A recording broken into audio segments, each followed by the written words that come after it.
नमस्कार दोस्तों, स्वागत है आप सभी लोगों का एक बार फिर से आपके अपने चैनल उत्तराखंड ज्ञान कुंभ पर।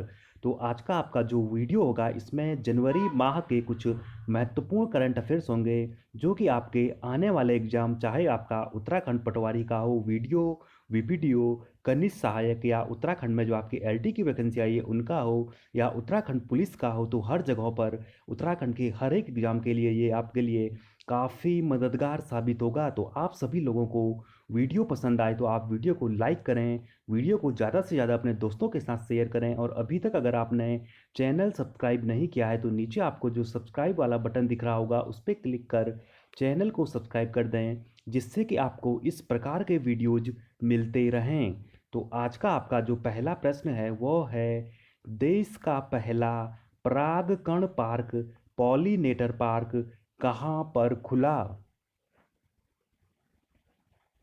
और इस प्रश्न का जो सही जवाब होगा वह होगा ऑप्शन बी, हल्द्वानी। तो आपको ध्यान रखना है कि देश का पहला परागकण पार्क यानी आपका जो पॉलिनेटर पार्क है यह हल्द्वानी में खुला, और यह काफ़ी महत्वपूर्ण प्रश्न है। और इसके बारे में कुछ महत्वपूर्ण जानकारी जो आपको ध्यान रखनी है तो आप यहाँ पर देख सकते हैं कि परागण में मददगार कीट पतंगों और पक्षियों को संरक्षण के लिए देश का पहला परागकण पार्क यानी आपका जो पॉलिनेटर पार्क है वो नैनीताल जनपद के हल्द्वानी में खोला गया।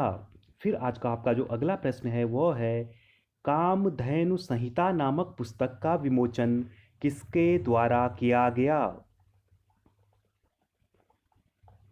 और इस प्रश्न का जो सही जवाब होगा वह होगा ऑप्शन ए, प्रेमचंद्र अग्रवाल। तो आपको ध्यान रखना है कि जो कामधेनु संहिता पुस्तक है इसका विमोचन आपका प्रेमचंद्र अग्रवाल के द्वारा किया गया। और इससे संबंधित जो महत्वपूर्ण बातें आपको ध्यान रखनी है तो आप यहाँ पर देख सकते हैं कि कामधेनु संहिता नामक पुस्तक का विमोचन उत्तराखंड विधानसभा के अध्यक्ष प्रेमचंद्र अग्रवाल ने किया। इस पुस्तक के लेखक रमेश सेमवाल हैं। तो काफ़ी महत्वपूर्ण फैक्ट है कि आपको ध्यान रखना है कि कामधेनु संहिता पुस्तक के लेखक हैं रमेश सेमवाल। कामधेनु संहिता पुस्तक गाय पर आधारित है, जो गाय के वैज्ञानिक महत्व, आर्थिक महत्व व धार्मिक महत्व को बताती है। फिर आपका जो अगला प्रश्न है वो है, 72वें गणतंत्र दिवस 2021 के अवसर पर उत्तराखंड की ओर से प्रदर्शित की गई झांकी का नाम था?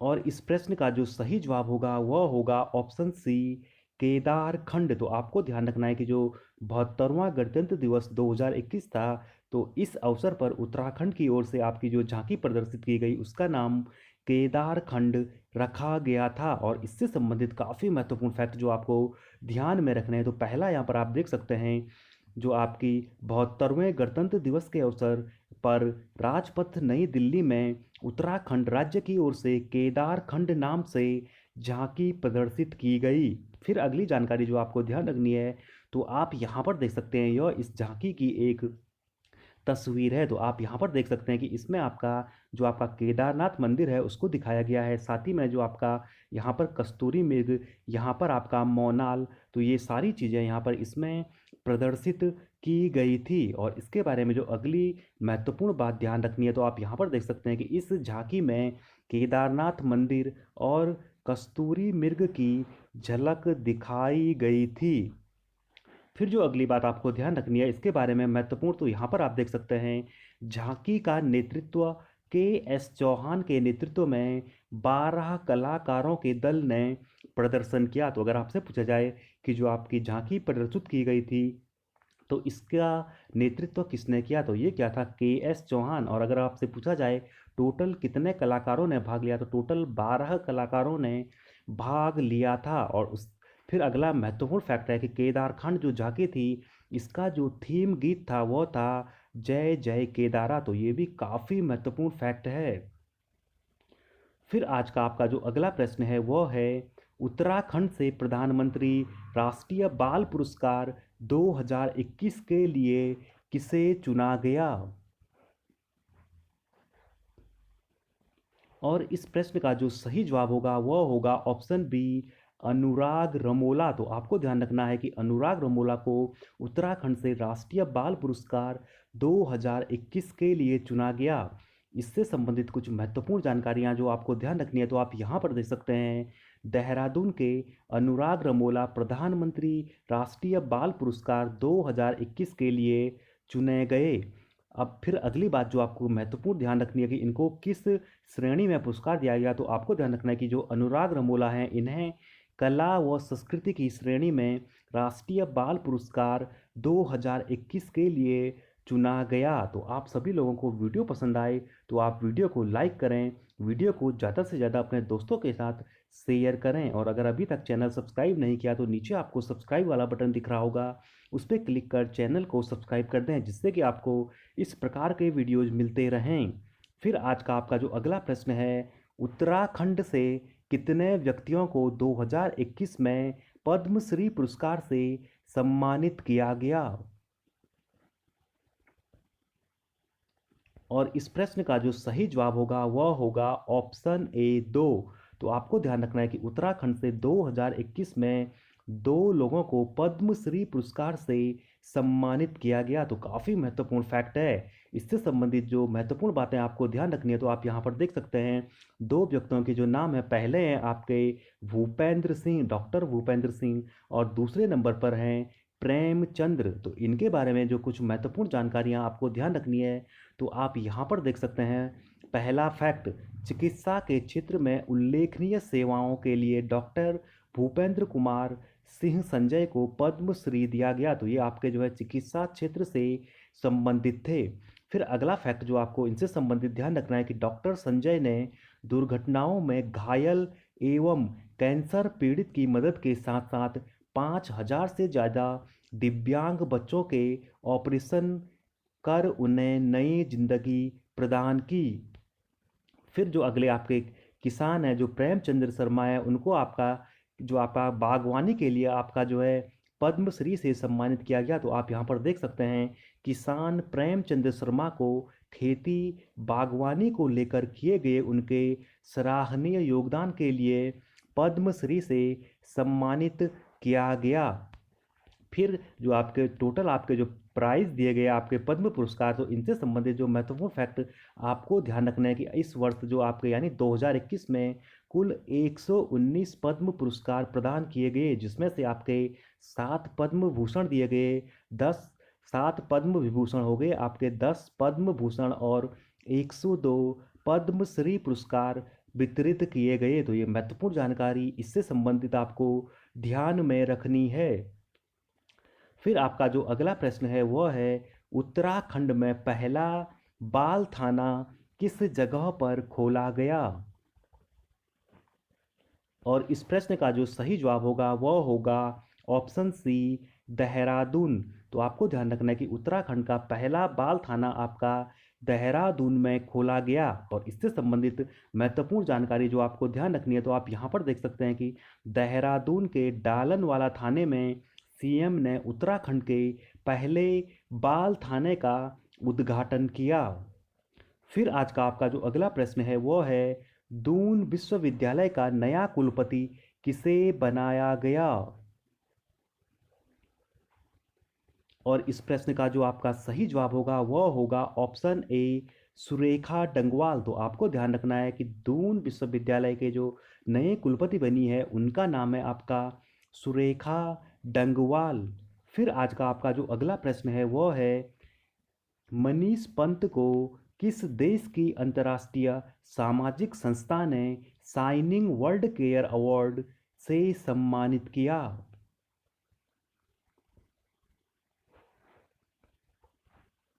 और इस प्रश्न का जो आपका सही जवाब होगा वह होगा ऑप्शन डी, ताइवान। तो आपको ध्यान रखना है कि मनीष पंत को जो है ताइवान की सामाजिक संस्था ने शाइनिंग वर्ल्ड केयर अवार्ड से सम्मानित किया। और इससे संबंधित जो महत्वपूर्ण जानकारी आपको ध्यान रखनी है तो आप यहाँ पर देख सकते हैं, मनीष पंत फायर ब्रिगेड देहरादून में कार्यरत हैं। मनीष पंत ने लॉकडाउन के दौरान ऑपरेशन संजीवनी के तहत बहुत से ज़रूरतमंद लोगों को दवाइयाँ पहुंचाकर उनकी जान बचाई। तो इसीलिए ताइवान की जो आपकी सामाजिक संस्था है उन्होंने इनको जो है आपका यह पुरस्कार से सम्मानित किया। फिर आज का आपका जो अगला प्रश्न है वह है, राष्ट्रीय बालिका दिवस के अवसर पर एक दिन का मुख्यमंत्री किसे बनाया गया?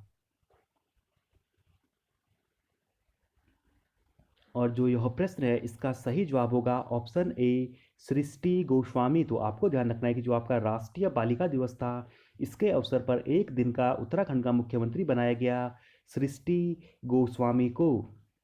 इससे संबंधित कुछ महत्वपूर्ण जानकारियां जो आपको ध्यान रखनी है तो आप यहाँ पर देख सकते हैं। तो पहला फैक्ट है यहाँ पर जो आप देख सकते हैं, राष्ट्रीय बालिका दिवस के अवसर पर एक दिन की मुख्यमंत्री सृष्टि गोस्वामी बनी। 2018 में सृष्टि गोस्वामी को उत्तराखंड में बाल सभा के कानून निर्माता के रूप में चुना गया था। फिर अगली बात जो आपको ध्यान रखनी है तो आप यहाँ पर देख सकते हैं, वहीं साल 2019 में सृष्टि गोस्वामी ने गर्ल्स इंटरनेशनल लीडरशिप के रूप के लिए थाईलैंड में भारत का प्रतिनिधित्व भी किया था। तो ये सारी बातें इससे संबंधित आपको ध्यान में रखनी है। फिर आज का आपका जो अगला प्रश्न है वो है, महिला ट्रांस हिमालय साइकिलिंग अभियान में उत्तराखंड का प्रतिनिधित्व कौन करेगा? और इस प्रश्न का जो आपका सही जवाब होगा वह होगा आपका श्रुति रावत, यानी आपका जो ऑप्शन डी है इस प्रश्न का सही जवाब है। तो आपको ध्यान रखना है कि जो श्रुति रावत हम महिला ट्रांस हिमालय साइकिलिंग अभियान में उत्तराखंड का प्रतिनिधित्व करेंगी। तो इनसे संबंधित कुछ महत्वपूर्ण जानकारी जो आप यहाँ पर देख सकते हैं, महिला ट्रांस हिमालय साइकिलिंग अभियान का प्रतिनिधित्व उत्तराखंड से श्रुति रावत करेंगी। महिला ट्रांस हिमालय साइकिलिंग अभियान को मुख्यमंत्री त्रिवेंद्र सिंह रावत ने हरी झंडी दिखाई थी। फिर अगला है, इस अभियान की शुरुआत 2 फरवरी को वाघा बॉर्डर से होगी। फिर जो अगली बात आपको इससे संबंधित ध्यान में रखनी है कि यह अभियान 5000 किलोमीटर का है जो आपका टोटल 80 दिन तक चलेगा। तो ये सारी बातें इससे संबंधित आपको ध्यान में रखनी है। फिर आज का आपका जो अगला प्रश्न है वो है, गणतंत्र दिवस परेड में उत्तराखंड की झांकी को कौन सा पुरस्कार मिला?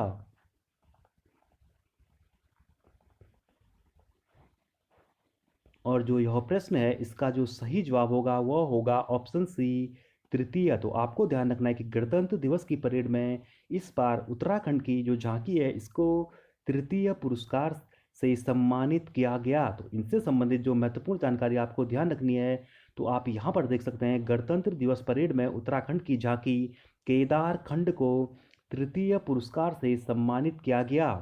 यह पुरस्कार किसने दिया? तो आपको ध्यान रखना है कि राज्य मंत्री किरण रिजिजू ने उत्तराखंड की टीम को इस पुरस्कार से सम्मानित किया। और इसमें जो आपके टोटल जो झांकी थी इसमें टोटल आपके 12 कलाकारों ने प्रस्तुति दी थी।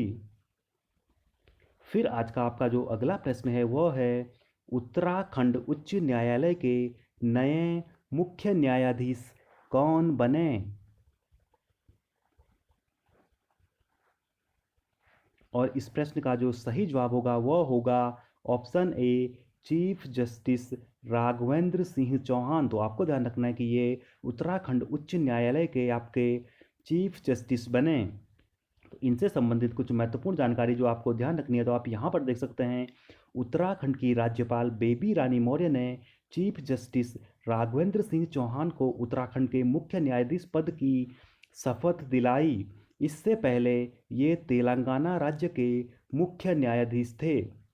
फिर अगली बात जो आपको ध्यान रखनी है कि अगर आपसे पूछा जाए कि उत्तराखंड उच्च न्यायालय के पहले मुख्य न्यायाधीश कौन थे तो इनका नाम था ए देसाई। इनका पूरा नाम है अशोक अवेंद्र देसाई।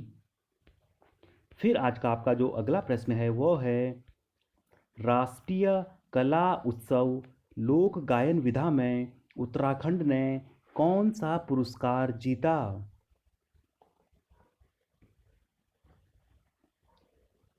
और इस प्रश्न का जो सही जवाब होगा वह होगा ऑप्शन बी, प्रथम।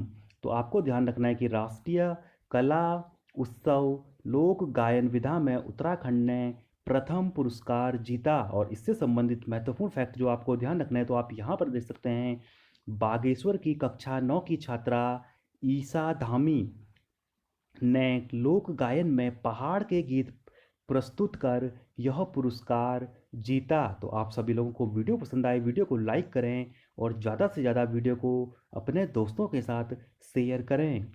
फिर आज का आपका जो अगला प्रश्न है वह है, उत्तराखंड की पहली क्रोकोडाइल सफारी का निर्माण कहाँ पर किया जाएगा?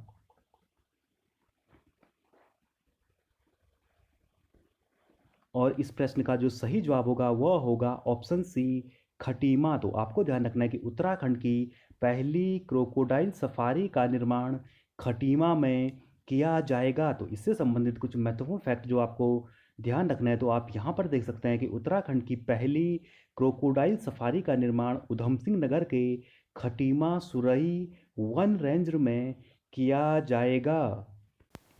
फिर आज का आपका जो अगला प्रश्न है वह है, इंडिया इनोवेशन इंडेक्स 2020 में हिमालयी राज्यों में उत्तराखंड की कौन सी रैंक है? और जो यह प्रश्न है इसका सही जवाब होगा ऑप्शन ए, दूसरी। तो आपको ध्यान रखना है कि इंडिया इनोवेशन जो रैंक 2020 है, हिमालयी राज्यों में उत्तराखंड की आपकी दूसरी रैंक है। और इससे संबंधित जो महत्वपूर्ण फैक्ट आपको ध्यान रखना है, तो आप यहाँ पर देख सकते हैं कि अगर आपसे पूछा जाए कि यह इंडिया इनोवेशन इंडेक्स कौन जारी करता है, तो आपको ध्यान रखना है कि यह इंडेक्स आपका नीति आयोग जारी करता है। फिर अगली बात जो आपको ध्यान रखनी है, तो आप देख सकते हैं कि इंडिया इनोवेशन इंडेक्स 2020 में हिमालयी राज्यों में उत्तराखंड की दूसरी रैंक है। और उत्तराखंड को जो आपके टोटल अंक मिले हिमालयी राज्यों में वो मिले आपके 23.5 टोटल नंबर्स मिले। फिर अगला है, अगर आपसे पूछा जाए कि हिमालयी राज्यों में पहले स्थान पर कौन है, तो पहले स्थान आपका हिमाचल प्रदेश का है और हिमाचल प्रदेश को टोटल 20.06 अंक प्राप्त हुए।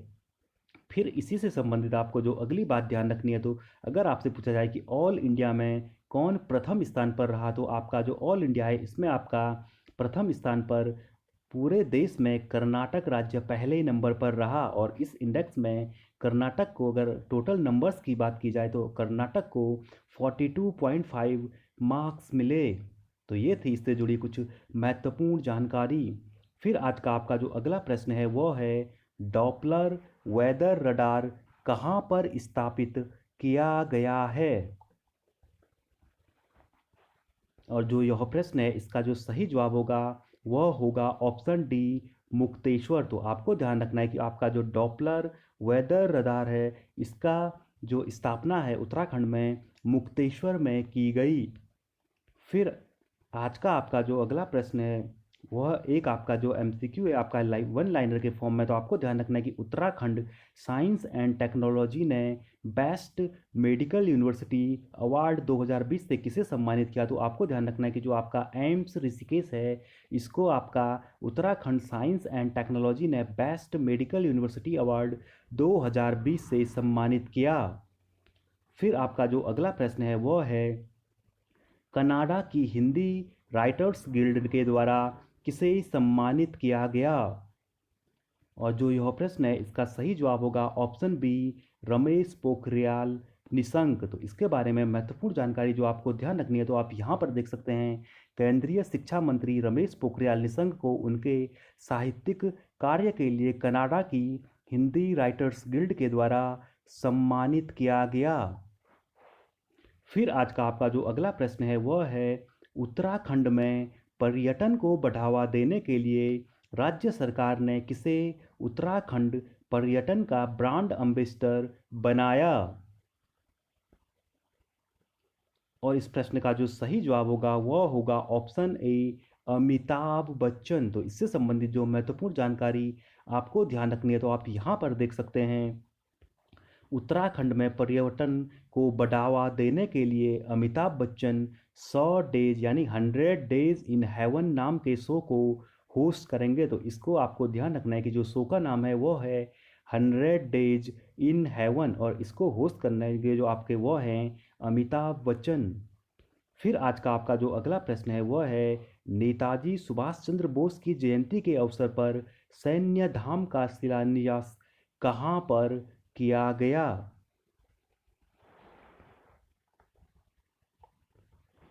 और इस प्रश्न का जो सही जवाब होगा वह होगा ऑप्शन बी, देहरादून। तो आपको ध्यान रखना है कि नेताजी सुभाष चंद्र बोस की जयंती के अवसर पर सैन्य धाम का शिलान्यास आपके उत्तराखंड के देहरादून में किया गया। और इससे संबंधित जो महत्वपूर्ण जानकारी आपको ध्यान रखनी है, आप यहाँ पर देख सकते हैं, नेताजी सुभाष चंद्र बोस की 125वीं जयंती के अवसर पर मुख्यमंत्री त्रिवेंद्र सिंह रावत ने देहरादून के पुरकुल गांव में सैन्य धाम की आधारशिला रखी। फिर अगली बात आपको ध्यान रखनी है कि नेताजी सुभाष चंद्र बोस के जन्मदिन 23 जनवरी को अब से पराक्रम दिवस के रूप में मनाया जाएगा। तो यह काफ़ी महत्वपूर्ण फैक्ट है। फिर जो आज का आपका अगला प्रश्न है वो है, उत्तराखंड पर्यटन विकास परिषद द्वारा ग्लोबल म्यूजिक फेस्टिवल का आयोजन कहाँ पर किया गया? तो यहाँ पर ये थोड़ा मिसप्रिंट हो गया, तो आपको जो प्रश्न है कि इसका आयोजन आपका किस शहर में किया गया था?